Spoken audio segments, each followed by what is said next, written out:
Ya, jadi memang ini pilihan. Tetapi tadi yang saya pastikan, kita bukan berarti tidak membuat tim yang terbaik untuk target-target tertentu. Ya, tentu SEA Games menjadi prioritas, AFF menjadi sasaran antara. Kemarin ketika kita main di AFF di Thailand, kita masuk final, ya, dengan segala kontroversinya, kan nggak boleh. Nah, tapi ya kita nggak perlu takut, ya, kita harus main gitu, dan kita harus terus mempunyai talenta-talenta yang banyak, ya. Kita nggak mau juga terjebak, ya, ini bukan ngomong besar ya, coba tim Kroasia kan tua semua sekarang, ya. Kita bisa lihat udah mulai lambat. Ivan Perisic yang dulu di sayap kiri sekarang di back kiri gitu. Nah, hal-hal ini ya kembali, kalau negara sebesar Kroasia aja ada stagnanisasi daripada talent, apalagi Indonesia. Artinya ya kita mesti berani membongkar terus sampai bawah. Kenapa tadi Elite Pro Academy sekarang sudah ada, tidak hanya di Liga 1, Liga 2 untuk U16, ya karena itu harus terus kita membongkar talenta dari bawah, harus bisa lahir. Masa 280 juta itu aja yang main gitu. Nah, ini yang kita coba dong. Tidak mudah saya tahu, tapi kita harus punya keberanian. Kalau menurut saya teman-teman, rencana dari PSSI ini sangat bijak karena dengan menurunkan pemain-pemain muda di Piala AFF, tentu para pemain muda tersebut akan mendapatkan jam terbang dan juga pengalaman yang sangat berharga. Walaupun Piala AFF ini memang adalah turnamen yang berstatus level ASEAN ya, tapi ya tetap saja ini kan adalah turnamen berlevel internasional. Artinya sangat penting bagi para pemain muda mereka mendapatkan pengalaman bermain di level internasional. Dan juga bisa saja nanti tim ini dipersiapkan untuk tampil di ajang SEA Games yang jika saya tidak salah akan diselenggarakan tahun depan. Jadi nanti ke depannya juga yang saya harapkan akan ada dua timnas, timnas A dan juga timnas B. Tapi bukan berarti timnas B itu adalah timnas pelapis, enggak juga. Tapi timnas B itu akan diisi oleh mayoritas pemain-pemain muda yang akan juga bisa nanti bermain di turnamen-turnamen level ASEAN. Sedangkan timnas A adalah timnas senior yang akan lebih fokus untuk bisa bersaing di level Asia. Karena seperti juga yang sebelumnya pernah dikatakan oleh Sintayong bahwa dia ingin agar timnas Indonesia bisa bersaing di level Asia. Kenapa? Karena timnas Indonesia punya potensi untuk bersaing di level Asia, punya potensi untuk menjadi macan Asia. Maka itu pada saat timnas kita punya potensi, kenapa tidak kita kembangkan potensi tersebut? Dan saya pikir ini adalah momen yang baik bagi para pemain muda agar mereka juga bisa nanti memahami yang namanya game plan atau rencana permainan agar bisa bermain secara rapi di level internasional. Dan mereka tentu akan mendapatkan pengalaman yang sangat berharga dilatih oleh Sintayong. STY ketika kembali ke negaranya, ya mungkin teman-teman masih ingat, dia memimpin Son Heung-min dan kawan-kawan, dia dilempari telur, dihajar dengan telur karena Korea tersingkir di fase grup. Mereka nggak melihat prestasi ketika Korea itu menang lawan Jerman dan Jerman bisa out, ya jarang Jerman out di fase grup, baru pertama kali itu Jerman keluar fase grup Piala Dunia dan Korea yang menjadi biang keladinya. Tapi tetap supporter pendukung Korea melempari dia telur dan nasib STY itu agak dalam tanda kutip digantung oleh KFA, oleh federasi ya saat itu sebelum dia menerima pinangan yang akhirnya berlabuh di Indonesia sebagai pelatih kepala, karena dia masuk di akhir 2019 dan tercatat sampai 2020, sampai saat ini sudah 4 tahun dia masuk ke sini karena terpotong dengan 2 tahun pandemi kan. Dan prestasi demi prestasi dia sudah lakukan untuk Indonesia untuk mencatatkan sejarah-sejarah besar di pentas Piala Asia. Bahkan sekarang dia membawa tim Indonesia itu berlari sampai di putaran ketiga di Piala Dunia untuk zona Asia sambil menunggu undian nantinya.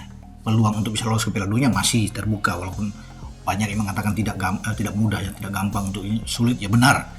Tapi yang penting sudah di putaran ketiga, kita sudah bahas di sana, kita harus bisa bertarung.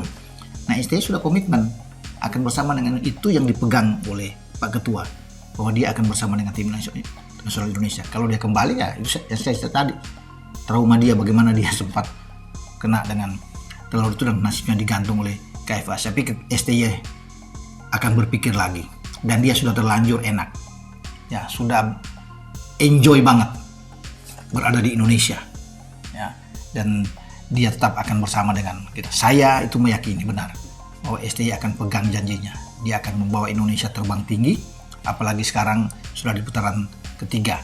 Dan ini menjadi tantangan tersendiri bagi STY untuk berbuat yang terbaik. Itulah yang ditunggu oleh Pak Erik. AFF ini ya bisa dibilang turnamen yang kita sudah pandang sebelah mata karena level kita udah bukan di situ lagi. Dan Pak Erik juga kemarin ngomong kalau pemain-pemain yang ada di senior itu nggak akan main di AFF. AFF itu untuk pemain-pemain yang nggak kebagian di senior.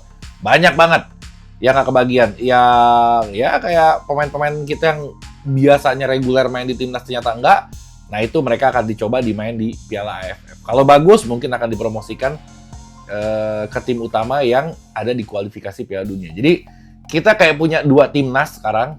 Yang ini supernya, yang ini untuk level ASEAN-nya. Ya kalau yang ini main jelek ya dia turun ke sini. Tapi kalau yang ini main bagus, dia akan dinaikin ke atas. Semakin membaik negara kita pengelolaan sepak bolanya dan itu bagus. Jadi jangan pemain senior main di AFF juga main. Ntar nggak ada kesempatan buat pemain-pemain model kayak siapa ya, Arkan Fikri misalkan, terus kayak biasa Rio Fahmi main di senior nggak kebagian, terus Ferrari yang biasanya inti akhirnya jadi cadangan sekarang, ya mereka bisa main di AFF untuk menunjukkan skill mereka yang sesungguhnya. Oke? Ada yang menarik. Oke. Setelah game selesai, Yang mana? Yang Filipina ini? Filipina lawan itu, Oke. ada yang samperin saya. Saya nggak mau sebut nama. Ini Oke. dalam stadion. Kan saya duduk di VVIP. Ada yang samperin saya. Pengurus PSSI. Pokoknya orang di sekitar sepak bola lah. Orang terkenal lah. Bukan yang lagi viral. No, bukan dia. Kan dia nggak nonton. Dia ada di tempat lain. Ini orang lain. Saya nggak mau sebut nama.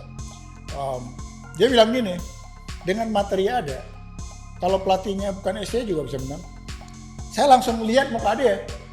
Saya nggak dengar dengan jelas apa Pak. Kalau Dengan materi sekarang yang ada, dengan materi pemain yang sekarang ada, jadi tanpa STY tanpa pelatihnya Shin Tae-yong, juga bisa menang, kata dia. Saya bilang, saya sampai balik ke muka dia. Kalau bukan pelatihnya STY, belum bisa dia meramu sebaik ini. Karena ini strategi dan game plan-nya belum tentu semua pelatih sama. ya iya dong. Saya bilang, Iya betul. jadi belum tentu. Memang membantu dengan materi yang ada, mempermudah dia. Oke. Tapi yang ingin saya katakan gini, orang jangan dulu berpikir dengan materi yang ada langsung simsalabim jadi. Oke. Betul. Setuju nggak Bung Bindu? 100% saya setuju. Sebelum lebih lanjut, jangan lupa klik tombol jempolnya. Karena jempol kalian adalah bukti kalian cinta Timnas Indonesia.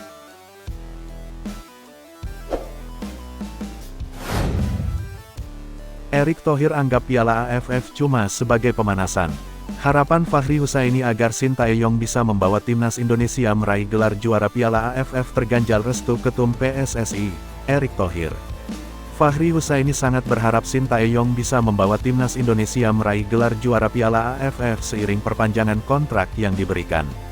Bagi Fahri Husaini, gelar Piala AFF merupakan tolok ukur bagi tim-tim Asia Tenggara mendapatkan predikat Raja ASEAN, sementara Indonesia belum pernah meraihnya. Sekarang saya masih belum melihat itu Indonesia Raja Asia Tenggara, karena kita belum pernah juara Piala AFF, ucap Fahri Husaini. Kalau ada orang bilang AFF itu piala ciki-ciki, terus gimana caranya mau ngukur ASEAN-nya? Ada nggak piala antar negara selain Piala AFF itu? Mudah-mudahan kalau STY diperpanjang kontraknya, target ya salah satunya adalah menjadi juara di Piala AFF itu. Itu supaya kita bisa bicara bahwa kita adalah raja di ASEAN, raja di AFF. Sebelum itu nanti dulu. Piala AFF itu penting, karena janganlah sekali-kali menganggap AFF itu nggak penting, ciki, karena kita nggak pernah mendapatkan itu gitu hello, imbuhnya. Sayangnya harapan Fahri Husaini melihat Timnas Indonesia juara Piala AFF bisa terganjal restu PSSI kepada Shin Tae-yong. Ketum PSSI, Erick Thohir, secara tegas tidak menyertakan juara Piala AFF sebagai target Shin Tae-yong dalam kontrak barunya.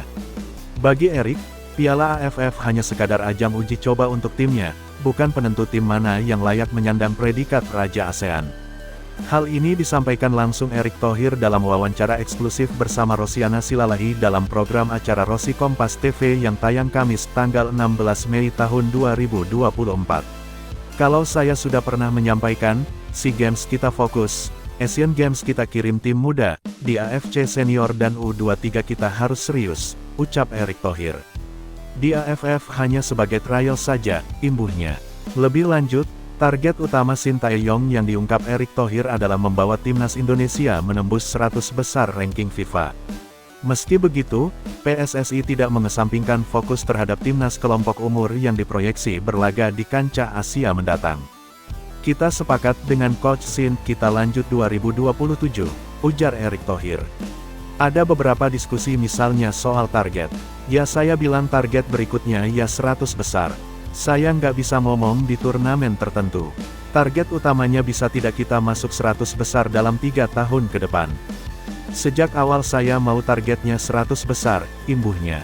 Saat ini timnas Indonesia di bawah asuhan Sintayong tengah bersiap untuk melakoni 2 laga terakhir kualifikasi Piala Dunia 2026 putaran kedua. 2 laga melawan Irak tanggal 6 Juni tahun 2024 dan Filipina, tanggal 11 Juni tahun 2024 di Stadion Utama Gelora Bung Karno SUGBK, Senayan, Jakarta. Satu kemenangan yang bisa diraih dalam 2 pertandingan tersebut akan memastikan langkah skuad Garuda melaju ke putaran ketiga kualifikasi. Berita selanjutnya, Sintayong memang sudah pamit ke Erick Thohir untuk Korea usai bawa timnas Indonesia lolos ke babak ketiga kualifikasi Piala Dunia. Setelah berhasil menuntaskan tugasnya di babak kedua kualifikasi Piala Dunia 2026 zona Asia, pelatih timnas Indonesia Sintayong memutuskan pulang ke Korea. Sebagaimana diketahui timnas Indonesia baru saja memastikan tiket mereka di babak ketiga kualifikasi Piala Dunia 2026 zona Asia usai mengalahkan Filipina. Skuad asuhan Sintayong itu berhasil menumbangkan tim tamu di Stadion Gelora Bung Karno, GBK, dengan skor meyakinkan 2-0. Kemenangan itu sekaligus memastikan timnas Indonesia mendapat tempat di Piala Asia 2027 Arab Saudi. Dengan begitu Sintayong menjadi pelatih pertama yang sukses meloloskan timnas Indonesia ke Piala Asia 2 edisi berturut-turut tanpa status tuan rumah.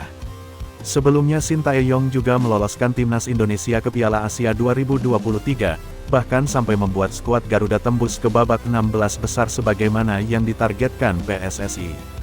Setelah pertandingan melawan Filipina ini, Sintayong berpamitan ke para staf pelatih dan pemain timnas Indonesia akan pergi dalam waktu lebih dari 1 bulan. Coach Sin akan kembali ke Korea Selatan tanggal 15 Juni dan baru ke Indonesia lagi tanggal 20 Juli, ungkap asisten pelatih Nova Arianto saat ditemui awak media di Stadion Manahan. Nova yang mendapat kepercayaan dari PSSI untuk menukangi timnas Indonesia U16 itu pun juga pamit kepada Sintayong. Saya juga izin ke Coach Sin karena harus kembali ke Solo, kata Nova Arianto. Nova akan fokus menangani timnas Indonesia U16 yang akan mengarungi Piala AFF U16 2024 yang digelar di Solo mulai tanggal 21 Juni hingga tanggal 4 Juli. Beliau, Sintayong, berpesan agar memberikan yang terbaik. Sukses dan apa yang dipersiapkan selama ini berjalan sesuai rencana, ujar legenda Persib Bandung itu. Di babak kedua kualifikasi Piala Dunia 2026 zona Asia ini, timnas Indonesia berhasil finish sebagai runner-up dengan torehan 10 poin dari 3 kemenangan, 1 seri, dan 2 kekalahan. Irak keluar juara grup finish dengan poin sempurna 18 tanpa seri maupun kekalahan sama sekali. Filipina menempati posisi paling terakhir di grup F dengan 1 poin hasil dari 1 kali seri dengan timnas Indonesia pada tanggal 21 November tahun 2023 lalu dan 5 kali kalah. Baru-baru ini muncul kabar bahwa Federasi Sepak Bola Korea Selatan (KFA) menaruh minat pada Sintayong untuk kembali menjadi pelatih kepala timnas Korea Selatan. Menanggapi kabar tersebut, Ketua Umum PSSI Erick Thohir mengatakan bahwa pihaknya akan melepas Sintayong jika yang bersangkutan ingin kembali ke negaranya. Kalaupun dari Korea Selatan ingin Sintayong, saya tidak bisa melarang, ujar Erick Thohir di Bali, Sabtu, tanggal 22 Juni tahun 2024. Meski demikian, dia memastikan PSSI sudah mengirimkan kontrak final kepada STY untuk ditandatangani 2 pekan lalu. Saya dengar beliau, STY, sedang dalam perawatan di rumah sakit, kami berikan waktu, katanya. Sebelumnya, Erick Thohir dan STY sudah bersepakat memperpanjang kontrak hingga 2027 mendatang. Keputusan ini diambil setelah Sintayong memenuhi target yang diberikan PSSI. Sintayong sukses membawa timnas Indonesia lolos ke 16 besar Piala Asia 2023 kemudian, Pelatih berusia 52 tahun ini juga mampu membawa timnas Indonesia U23 lolos ke semifinal Piala Asia U23 2024. Lebih dari itu, Shin Tae-yong juga berhasil mengantarkan timnas Indonesia lolos ke putaran ketiga kualifikasi Piala Dunia 2026 zona Asia.